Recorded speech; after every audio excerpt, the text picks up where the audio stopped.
Hi everyone, this is Archison Mohammed back with another round of fact versus fiction. And it's been a while since we have had a lot of panic around banking and money, and it seems like we're back with that a little bit.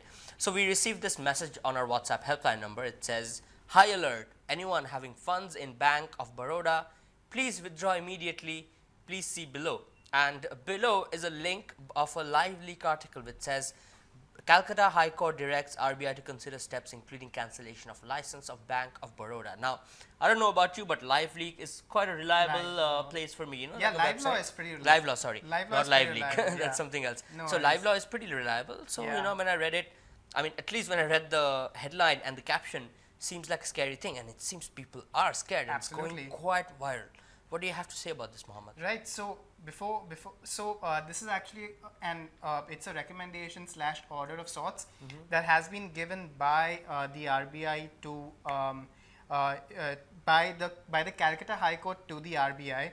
Now it in its present state it is just an order or recommendation of sorts.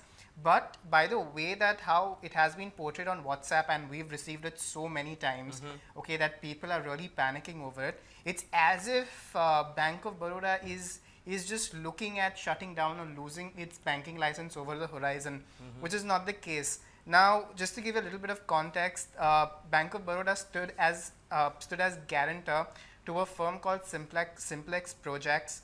And Simplex was undertaking a contract for Indian Oil Corporation, which is, as you know, one of India's largest oil marketing companies.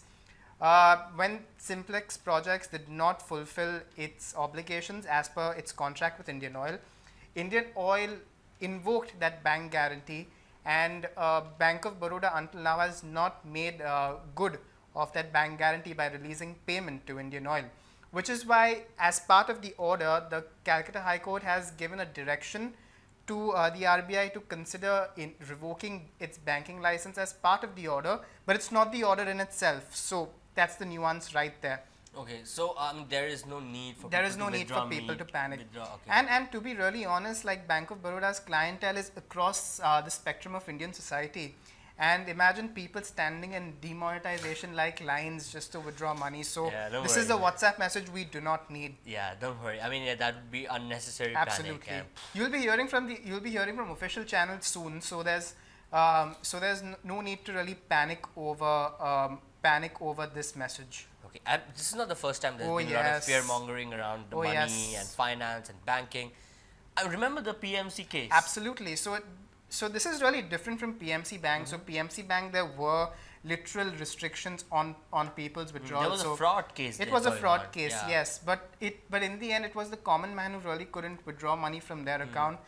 This is nowhere there yet. So I mean, there's a huge gulf between the PMC Bank case and what we're seeing now. But after PMC Bank, all hell went loose. People were stressing over banks left, right, and center. There was Yes Bank, an issue with Yes Bank as well, right? So Yes Bank shares had hit 10-year lows, and people had just flipped out, stating that Yes Bank is going to shut down, which is not the case. Yes Bank is very much there. Yeah. You had fake news around around 9 public sector banks shutting down, and all of them are in front of you. Yeah. You had information around a list of various banking mergers, which were all false, except for coincidentally the Bank of Baroda, which had already merged, and it has been the case since 1st of April 2019. So with the Dena Bank. Yes, with Dena Bank and Vijaya Bank. So that's been a year since then.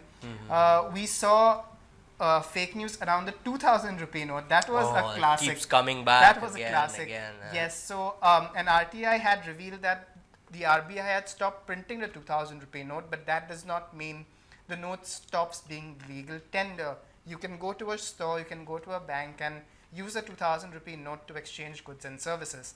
So, so again, this is just a latest in the bunch of a huge series around banks.